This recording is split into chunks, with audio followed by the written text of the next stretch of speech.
Hello friends, स्वागत है आपके अपने YouTube channel business coaching classes में। दोस्तों, हम आशा करते हैं कि आप लोग एकदम स्वस्थ और मस्त होंगे और सीटेट एग्जाम के लिए प्रिपरेशन बहुत अच्छे ढंग से कर रहे होंगे। जैसा कि दोस्तों आप लोगों को पता है कि सीटेट 2024 का एग्जाम जो है दोस्तों आपका 14 दिसंबर को है। दोस्तों, हम आपको बता दें, समय आपके पास और बिल्कुल भी नहीं बचा हुआ है। 10 दिन का समय दोस्तों और बचा हुआ है। दोस्तों, हम आपको बता दें, आपको बिल्कुल घबराना नहीं है, पेशेंस रखना है, कॉन्फिडेंस अपने ऊपर रखिए दोस्तों।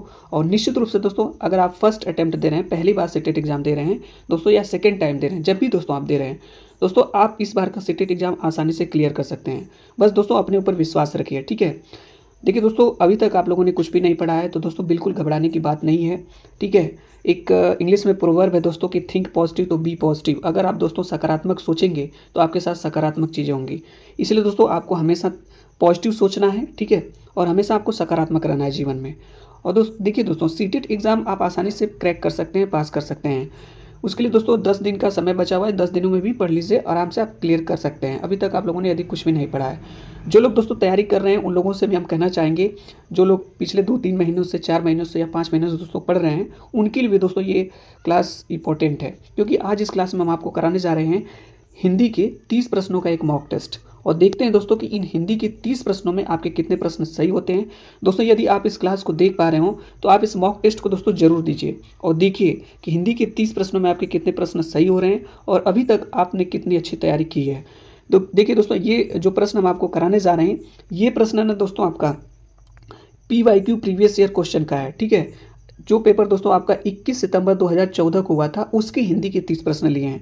जैसा दोस्तों हम अपने हर क्लास में आपको बताते हैं, इस क्लास में आपको बता रहे हैं दोस्तों कि हम जो है कि अपने इस चैनल पे लगातार 2 मॉक टेस्ट कराना है। एक सुबह में दोस्तों मॉर्निंग टाइम में 7 से 8 और शाम में 7 से 8 के बीच में। इन दोनों मॉक टेस्ट को दीजिए दोस्तों और देखा करिए कि कितने प्रश्न आपके सही होते हैं। और दोस्तों ये सभी प्रश्न हम आपको लेते हैं जो एग्जाम में आपके पूछे गए रहते हैं, ठीक है। देखिए दोस्तों, हम आपको बताए थे अपनी पिछली क्लास में कि आप लोगों को दोस्तों हम आपको 2014 से लेकर के 2023 तक जितने भी पेपर दोस्तों हुए हैं, ठीक है, जितने भी पेपर आपके हुए हैं उन सभी पेपर्स के दोस्तों PYQ कराएंगे, प्रीवियस ईयर क्वेश्चन पेपर।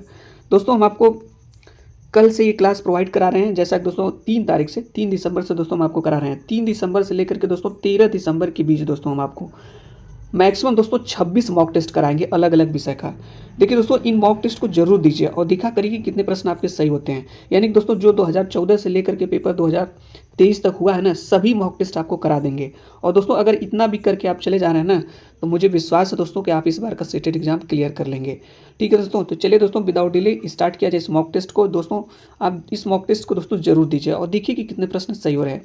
ये दोस्तों हमारे चैनल से नहीं जुड़े हैं तो बिजनेस कोचिंग क्लासेस चैनल को अभी सब्सक्राइब कर लीजिए और चैनल से जुड़ जाइए दोस्तों जल्द से जल्द, ठीक है। और डेली ऑन बेसिस दोस्तों आप मॉक टेस्ट दिया करिए। जब भी आपको टाइम मिले दोस्तों आप तब भी दिया करिए, ठीक है। जैसे 7 से 8 के बीच में आपको टाइम नहीं मिला, कोई बात नहीं दोस्तों, जब आपको समय मिले तब आप इस मॉक टेस्ट को जरूर दिया करिए, ठीक है। तो चलिए दोस्तों आगे चलते हैं, इस मॉक टेस्ट को देखते हैं। तो दोस्तों मॉक टेस्ट का पहला प्रश्न रहा भाषा हिंदी का। जैसा कि दोस्तों आपको पता होना चाहिए कि हिंदी के जो 30 प्रश्न पूछे जाएंगे ना, उन 30 प्रश्नों को 2 पार्ट्स में डिवाइड किया गया रहता है।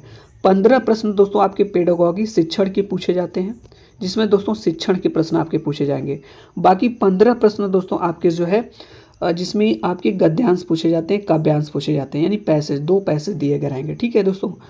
तो दोस्तों ये जो शिक्षण के प्रश्न पूछे जाते हैं ये 15 ही होते हैं और 15 प्रश्न आपके गद्यांश और काव्यांश पर आधारित रहते हैं। और देखते हैं दोस्तों कितने प्रश्न आज की क्लास से टेस्ट में आप सही करते हैं 2014 के पेपर में। तो चलिए दोस्तों, पहला प्रश्न आपके सामने ये रहा, फर्स्ट नंबर का प्रश्न है, इसका आंसर आप बताएंगे क्या होगा।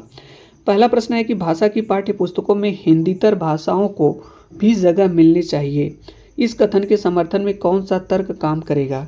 यानी कि दोस्तों जो भाषा की पाठ्य पुस्तक जो होती हैं उसमें हिंदीतर भाषाओं को भी जगह मिलनी चाहिए, इस कथन के समर्थन में कौन सा तर्क काम करेगा। पहला ऑप्शन दोस्तों है इससे त्रिभाषा सूत्र का पालन किया जा सकता है, इससे भाषाओं के बीच द्वंद्व नहीं होगा, इससे भाषागत विविधता को सही रूप से संबोधित किया जा सकता है, इससे भारत की सभी भाषाओं को स्थान दिया जा सकेगा। इसका सही आंसर दोस्तों आपको बताना है, इसका राइट आंसर क्या होगा। देखिए दोस्तों हम आपको बता दें, पहली बार अगर आप सीटेट एग्ज़ाम दे रहे हैं या दोस्तों आप जब भी सेकेंड टाइम दे रहे हो या थर्ड टाइम दे रहे हो, तो दोस्तों हम आपको बता देना चाहेंगे कि आप प्रश्न को अपने एग्ज़ाम में अच्छे से पढ़िएगा और ऑप्शंस को पढ़िएगा। अगर दोस्तों आप प्रश्न और ऑप्शंस को अच्छे से पढ़ना सीख गए दोस्तों ना, तो निश्चित रूप से इस बार का सीटेट एग्ज़ाम आप पास कर सकते हैं। ज़्यादातर लोग दोस्तों प्रश्न को नहीं पढ़ते हैं और ऑप्शंस को भी नहीं सही से पढ़ते हैं और जल्दबाजी करते हैं और इसीलिए प्रश्न गलत होता है दोस्तों। अगर दोस्तों ये बात आप सीख गए ना तो आपके अंदर एक समझ विकसित होगी और शिक्षण आपका ऐसे ही दोस्तों, शिक्षण जो होता है ना ऐसे ही आपको समझ में आसानी से आ जाएगा।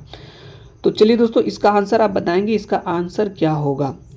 इसका सही आंसर दोस्तों हम आपको बता दें, ऑप्शन नंबर सी होगा। इससे भाषागत विविधता को सही रूप से संबोधित किया जा सकता है। ठीक है, इससे त्रिभाषा सूत्र का पालन किया जा सकता है, ऐसा कुछ नहीं दोस्तों है। इसमें भाषाओं के बीच द्वंद्व नहीं होगा, ऐसा भी कुछ नहीं दोस्तों। इसमें भारत की सभी भाषाओं को स्थान दिया जा सकेगा, ये भी नहीं होगा। आपका ऑप्शन नंबर सी करेक्ट है। दोस्तों आप लोग सोच रहे होंगे कि कैसे ऑप्शन नंबर सी करेक्ट हो जाएगा। देखिए दोस्तों ना, जब आप भी पढ़ेंगे ना, पढ़ने लगेंगे तो खुद आपको समझ में आने लगेगा कि कौन सा ऑप्शन सही है। ठीक है, ये शिक्षण है दोस्तों, इस रट्टा नहीं मारना दोस्तों कि कोई रोटेट लर्निंग आप याद कर लेंगे, ऐसा कुछ नहीं दोस्तों। ठीक है, चलिए दोस्तों अगला प्रश्न है, इसका आंसर आप बताएंगे क्या होगा। ठीक है, आप लोगों के सामने दोस्तों ये रहा प्रश्न, इसका आंसर आप बताएं क्या होगा। प्रश्न हमारा है कि लेखन क्षमता का विकास। तो देखिए दोस्तों, आपको समझना कैसे, किसके बारे में पूछ रहा है, लेखन क्षमता की बात, मतलब लिखने की बात कर रहा है। कुछ तो समझ में आया होगा दोस्तों। लेखन क्षमता का विकास करने के संदर्भ में आपके लिए सबसे अधिक महत्वपूर्ण है। तो आपके लिए सबसे अधिक महत्वपूर्ण दोस्तों क्या हो सकता है लेखन क्षमता का, अगर आपको विकास करना है। दिए गए बिंदुओं और निर्देशों को आधार पर निबंध लिखने से लेखन क्षमता का विकास होगा। सुंदर लेखन का अभ्यास करने से लेखन क्षमता का विकास होगा। मानक वर्तनी का प्रयोग से लेखन क्षमता का विकास होगा। सुनी पढ़ी तथा समझी हुई बातों के स्वाभाविक लिखित अभिव्यक्ति से लेखन क्षमता का विकास होगा। इसका आंसर दोस्तों आप लोग बताइएगा। तो हम आपको दोस्तों बता दें, हमेशा आपको एक लॉजिकल आंसर सर्च करना है।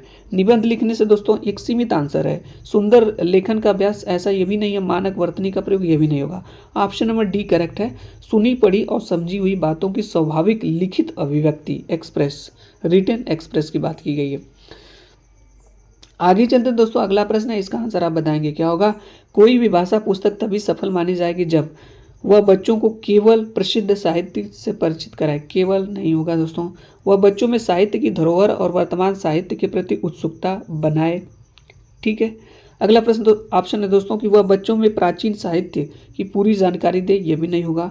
वह बच्चों को व्याकरण के नियमों से परिचित कराएं। यह भी नहीं होगा। बेहतर, सबसे बेस्ट ऑप्शन इसका है दोस्तों, वो बी वाला हो जाएगा। वह बच्चों में साहित्य की धरोहर और वर्तमान साहित्य के प्रति उत्सुकता, क्यूरियोसिटी बनाए। अगला प्रश्न दोस्तों है कि अंतःवाक्य की संकल्पना किससे संबंधित है, किस मनोवैज्ञानिक से। स्किनर से, चॉम्स्की से, वाइगोस्की से या पेवलोव से। दोस्तों इसका सही आंसर हो जाएगा, कौन सा मनोवैज्ञानिक है भाई, इसका राइट आंसर हो जाएगा आपका ऑप्शन नंबर सी, वाइगोस्की। अंतःवाक्य की संकल्पना, कॉन्सेप्ट किससे संबंधित है, वाइगोस्की महोदय से। नेक्स्ट अगले प्रश्न पे चलते हैं दोस्तों। अगला प्रश्न, इसका आंसर आप बताएंगे क्या होगा। भाषा की क्लास को एक समावेशी कक्षा बनाने के लिए यह आवश्यक है कि पाठ्यपुस्तकों के पाठ कम कर दिए जाए। निगेटिव ऑप्शन, सीमित आंसर नहीं होगा। पाठ्यक्रम को कम कर दिया जाए, ऐसा भी नहीं दोस्तों।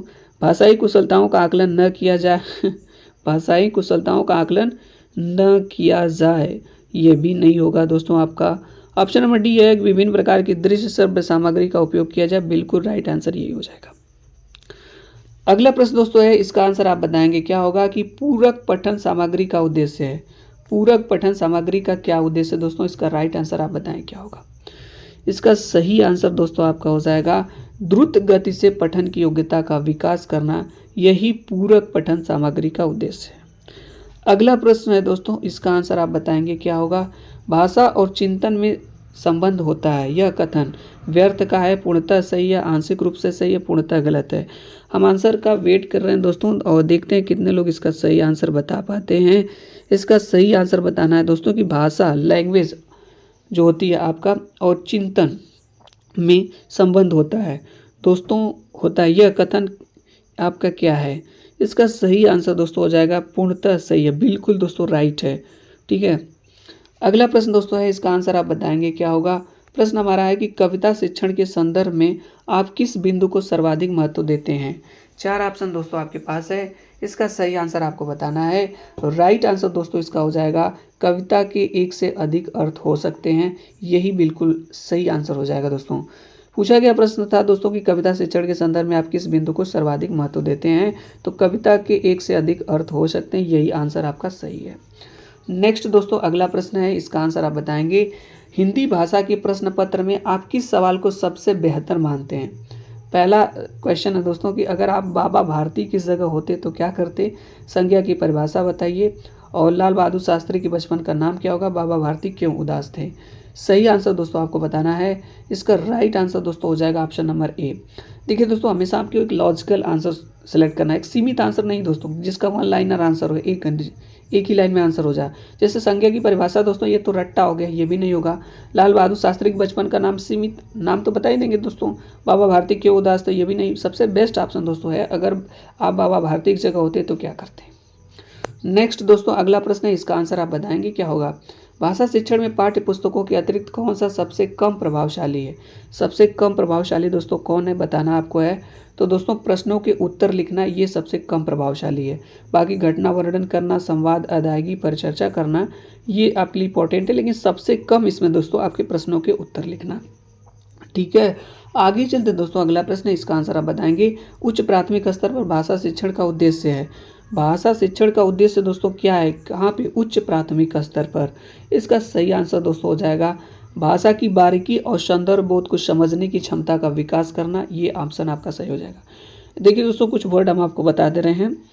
अगर किसी ऑप्शन में विविध शब्द का प्रयोग हो जाए, विविध का, चर्चा शब्द का प्रयोग हो जाए, अवसर शब्द का प्रयोग हो जाए, ठीक है, उसके बाद दोस्तों सौंदर्य, ठीक है, सौंदर्य बोध का शब्द का परिचय हो जाए, ये अगर वर्ड दिए गए हैं दोस्तों ना, तो डेफिनेटली दोस्तों ये ऑप्शंस अगर मिल रहे हैं, किसी वर्ड, किसी ऑप्शन में अगर लिखे हुए शब्द मिल रहे हैं, तो ये ऑप्शन दोस्तों बिल्कुल सही होंगे।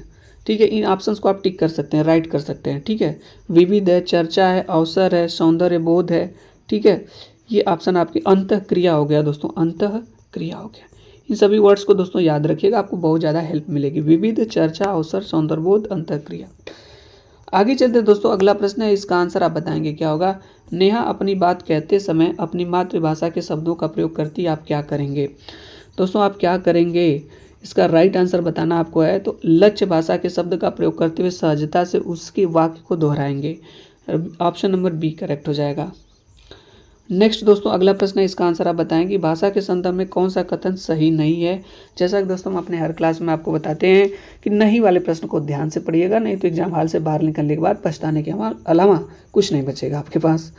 तो आपको बताना है दोस्तों इसका सही आंसर क्या होगा, कि भाषा के संदर्भ में कौन सा कथन सही नहीं है बताना है। आप सही वाला सेलेक्ट करके आ जाएंगे, आपको लगेगा बाद में कि नहीं सही से प्रश्न पढ़ पाए। इसका सही आंसर दोस्तों आपका हो जाएगा कि भाषागत विविधता एक समस्या है, प्रॉब्लम है, ये नहीं है दोस्तों। यही वाला ऑप्शन आपका सही हो जाएगा, क्योंकि क्वेश्चन निगेटिव पूछा है तो ऑप्शंस भी निगेटिव होगा। भाषागत विविधता एक समस्या, ये नहीं होगा। ठीक है, सही नहीं है। अगला प्रश्न दोस्तों, इसका आंसर आप बताएंगे कि हर व्यक्ति को मैंने ही सच्चाई दिखाई, वाक्य पर चर्चा करने का उद्देश्य है। हर व्यक्ति को मैंने ही सच्चाई दिखाई, क्या ऐसी बात है दोस्तों? हर व्यक्ति को उसने ही सच्चाई दिखाई, वाक्य पर चर्चा करने का उद्देश्य दोस्तों क्या है? आप लोग इसका सही आंसर बता सकते हैं क्या? सही आंसर दोस्तों इसका हो जाएगा कि बच्चों की भाषा की नियमबद्ध प्रकृति की पहचान और उसका विश्लेषण करना सिखाना। ये सही आंसर इसका हो जाएगा। अगला प्रश्न दोस्तों, इसका आंसर आप बताएंगे क्या होगा, कि भाषा की क्लास में यह जरूरी है कि, क्या जरूरी है दोस्तों? बच्चों को अधिक से अधिक परीक्षाएं ली जाएं, क्या ऐसा है दोस्तों? भाषा की पाठ्य पुस्तकों पर विशेष ध्यान दिया जाए, बच्चे मानक भाषा में ही बातचीत करें, भाषिक पृष्ठभूमि के आधार पर किसी को पीछे न छोड़ा जाए। इसका सही आंसर दोस्तों हो जाएगा ऑप्शन नंबर डी, भाषिक पृष्ठभूमि के आधार पर किसी को पीछे न छोड़ा जाए। ये सबसे ज़्यादा जरूरी होता है लैंग्वेज की क्लास में। अगला प्रश्न दोस्तों है, यहाँ पे आप लोग देखेंगे, और ये जो प्रश्न है दोस्तों हम आपको बताएं ना, 15 प्रश्न आपके पेडागॉजी के समाप्त हो गए। अब स्टार्ट होते हैं दोस्तों आपके गद्यांश मीन्स पैसेज के प्रश्न। यहाँ पे देखिए दोस्तों दिया 106 से लेकर 111 तक कविता की पंक्तियाँ पढ़कर निम्नलिखित प्रश्नों का सबसे उचित विकल्प चुनिए। तो चलिए दोस्तों इस कविता को पढ़ते हैं हम लोग। ये जो हमारी कविता है, एक ही दिया स्नेह से भरा, प्रेम का प्रकाश प्रेम से धरा, झिल मिला हवा को तिल मिला रहा, तिल मिला राह, ज्योति का निशान जो हिला रहा, मुस्कुरा रहा अकंधर पर यह मज़ार किसी शहीद का, दर्शनीय था जो चांद ईद का, देश का सपूत था गुमान था, सत्य का स्वरूप नौजवान था, नौजवान था, जो चला किया सदा दुधार पर। तो दोस्तों इसको पढ़ने से आपको क्या लग रहा है? इस पोएम को जब आप पढ़ेंगे ना तो आपको समझ में आ जाएगा यह पोएम जो कविता है किस चीज़ पे आधारित है। इस पे आधारित जो प्रश्न है दोस्तों इसका आंसर्स आपको बताने हैं। हवा क्यों तिलमिला रही है? अंधकार होने से, दिए के जलने से, दिए के निरंतर जलने से, दिए के स्नेह से। आप लोग दोस्तों इसका सही आंसर सोच लीजिए क्या हो सकता है। इसका सही आंसर हो जाएगा दोस्तों दिए के निरंतर जलने से। ठीक है, हवा इसीलिए तिलमिला रही है। अगला प्रश्न दोस्तों, ईद का चाँद किसे कहा गया है? नौजवानों को, मज़ार को, दर्शनीय स्थल को, शहीद को। तो दोस्तों इसका सही आंसर दोस्तों आपका हो जाएगा शहीद को। ईद का चाँद शहीद को कहा गया है। ठीक है, आगे चलते हैं दोस्तों। अगला प्रश्न है, शहीद की कौन सी विशेषता बताई गई है? शहीद की कौन सी विशेषता बताई गई है? उसे अपने ऊपर बहुत घमंड था, वह सच्चा इंसान था, वह तलवारबाजी में निपुण था, ईद के दिन पैदा हुआ था। सही आंसर दोस्तों हो जाएगा वह सच्चा इंसान था। अगला प्रश्न दोस्तों है कि कविता में अंधकार शब्द से आशय है चुनौतियां, तम, रात्रि या बुराइयां। आप लोग दोस्तों इसका आंसर सोच लीजिए क्या हो सकता है। इसका राइट आंसर दोस्तों हो जाएगा अंधकार शब्द से आशय है आपका बुराइयां। ठीक है, ऑप्शन नंबर डी करेक्ट हो जाएगा। नेक्स्ट दोस्तों अगले प्रश्न में चलते हैं। दर्शनीय शब्द में प्रत्यय है। जैसा कि दोस्तों आपको पता है कि प्रत्यय किसी शब्द के अंत में लगते हैं। तो यह है, ई है, नी है या ई प्रत्यय है। इसका सही आंसर दोस्तों आपका हो जाएगा ई। दर्शनीय शब्द में ई प्रत्यय है। अगला प्रश्न दोस्तों कि हवा का पर्यायवाची शब्द नहीं है पूछा गया है। अनल, अनिल, मारुत, समीर। सही आंसर दोस्तों हो जाएगा अनल। अनल दोस्तों आग का पर्यायवाची होता है, तो हवा का पर्यायवाची ये नहीं है। आगे चलते हैं दोस्तों। अगला प्रश्न है और यहाँ पे दोस्तों गद्यांश दिया गया है और इस पे जो आधारित प्रश्न है 112 से लेकर 120 तक हैं। गद्यांश को पढ़कर निम्नलिखित प्रश्नों के सबसे उचित विकल्प चुनना आपको दोस्तों। तो चलिए दोस्तों इस गद्यांश को पढ़ते हैं और समझने का प्रयास करते हैं। 22 सितंबर 1939 को श्री धन सिंह नागरकोटी का घर रिसने लगा। मल्ली तार में दाहिने ओर बने हुए घर भी रिसने लगे। जाड़ों के दिनों में रिसना कम ही होता था, पर अब की पता नहीं क्यों पहाड़ी पर बने घरों में इस रिसाव के कारण ठंड का प्रभाव कुछ ज़्यादा ही होने लगा। संतोष की बात थी कि शाम तक पानी का जोर हल्का पड़ने लगा, पर रात को जब बर्फ गिरनी हुई तो अगले 2 दिन तक थमने का नाम ही नहीं लिया। 24 सितंबर की शाम तक आकाश खुल गया और लोग व्हाइट क्रिसमस या श्वेत बड़ा दिन मनाने की तैयारी में जुट गए। बड़ा दिन जब आया तो सूर्यदेव के दर्शन हुए। छतों पर की बर्फ खिसक गिरकर घरों के सामने जमा हो गई थी। उसे हटाकर रास्ता साफ किया गया। पिघलती बर्फ के कारण हाथ कांपने वाली सर्दी में भी लोगों का उत्साह कम नहीं हुआ और वे परस्पर क्रिसमस की शुभकामनाएं और डालियों का आदान प्रदान करने लगे। तापमान 0 से 3 डिग्री नीचे हो गया था। पानी की आपूर्ति नलों के भीतर पानी के जमने से उनके फट जाने से रुक गई थी। तो दोस्तों आपको पैसे समझ में आ गया होगा ये गद्यांश किस पे आधारित था। इस पे आधारित प्रश्नों के उत्तर बताने दोस्तों। चलिए दोस्तों आप लोग बताइए इसका सही आंसर क्या है। गद्यांश में क्रिसमस के लिए व्हाइट हाउस शब्द इसलिए आया है क्योंकि क्रिसमस का असली नाम यही है। क्रिसमस के अवसर पर सब लोग सफ़ेद रंग के कपड़े पहनते हैं। क्रिसमस के अवसर पर सब लोग सफ़ेद केक खाते हैं और क्रिसमस के अवसर पर बहुत बर्फ़ पड़ी थी। दोस्तों इसका सही आंसर आपको बताना है। इसका राइट आंसर क्या होगा? राइट आंसर दोस्तों आपका इसका हो जाएगा, सही आंसर हो जाएगा ऑप्शन नंबर डी। क्रिसमस के अवसर पर बहुत बर्फ़ पड़ी थी। देखिए दोस्तों पैसेज गद्यांश के आधार पे ही आंसर आपको बताना है। जाड़े के दिनों में पानी का रिसना इस बार कम था, हमेशा ज़्यादा होता था, इस बार ज़्यादा था या कभी कभी होता था। जाड़े के दिनों में दोस्तों पानी का रिसना आप लोग बताइए इसका सही आंसर क्या होगा। राइट आंसर दोस्तों इसका हो जाएगा इस बार ज़्यादा था। अभी दोस्तों हम लोगों ने ऊपर पढ़ा है। ठीक है, आगे चलते दोस्तों। अगला प्रश्न है कि संतोष की बात क्या थी, यानी संतोष की क्या बात थी। शाम को बारिश कम होने लगी। शाम को ठंड का प्रभाव ज़्यादा नहीं था। सुबह ठंड का प्रभाव बिल्कुल नहीं था। शाम को बारिश रुक गई। सही आंसर दोस्तों इसका हो जाएगा शाम को बारिश कम होने लगी। शाम को बारिश कम होने लगी, यही संतोष की बात थी। अगला प्रश्न दोस्तों है, इसका आंसर आपको बताना है क्या होगा कि गद्यांश के अनुसार बर्फ़ कब से पड़नी शुरू हुई।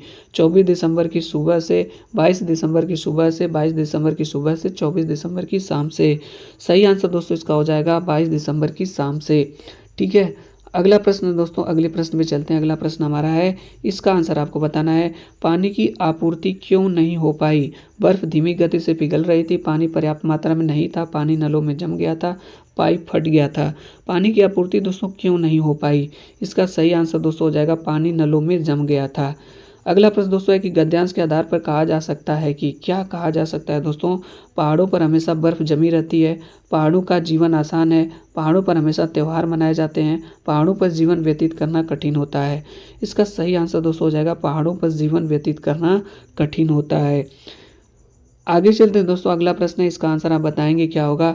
हाड़ कपाने वाली सर्दी से आशय है। हड्डी कपाने वाली सर्दी, होठ कपाने वाली सर्दी, हाथ कपाने वाली सर्दी, सिर कपाने वाली सर्दी। दोस्तों इसका सही आंसर आपको बताना है। इसका राइट आंसर क्या होगा? इसका सही आंसर दोस्तों आप जल्दी से बताएं, हड्डी कपाने वाली सर्दी। अगला प्रश्न दोस्तों है, उत्साह शब्द है संबंधवाचक सर्वनाम, भाववाचक सर्वनाम, सकर्मक क्रिया, गुणवाचक विशेषण। दोस्तों इसका सही आंसर आपका हो जाएगा आपका भाववाचक संज्ञा, यानी उत्साह शब्द आपका दोस्तों भाववाचक संज्ञा है। अगले प्रश्न में चलते हैं दोस्तों, अगला प्रश्न यहाँ पे है और अंतिम प्रश्न दोस्तों है मॉक टेस्ट का। इसका आंसर आपको बताना है। घर का बहुवचन रूप है घराएं, घरों, घर या घरें। दोस्तों इसका सही आंसर आपको बताना है। तो दोस्तों घर का बहुवचन घर ही होता है। जैसे चाकू का दोस्तों बहुवचन चाकू ही होता है, उसी तरह घर का बहुवचन घर ही होता है। तो दोस्तों आज की इस क्लास में हम आपको 2014 में जो पेपर हुआ था उसके हिंदी के 30 प्रश्नों का एक टेस्ट कराया। इसमें कितने प्रश्न सही हुए दोस्तों कमेंट्स बॉक्स के माध्यम से जरूर बताइए। ये दोस्तों हमारे इस चैनल से नहीं जुड़े हैं तो हमारे इस चैनल को सब्सक्राइब करके इस चैनल से जुड़ जाइए और डेली ऑन बेसिस दोस्तों मॉक टेस्ट जरूर दिया करिए।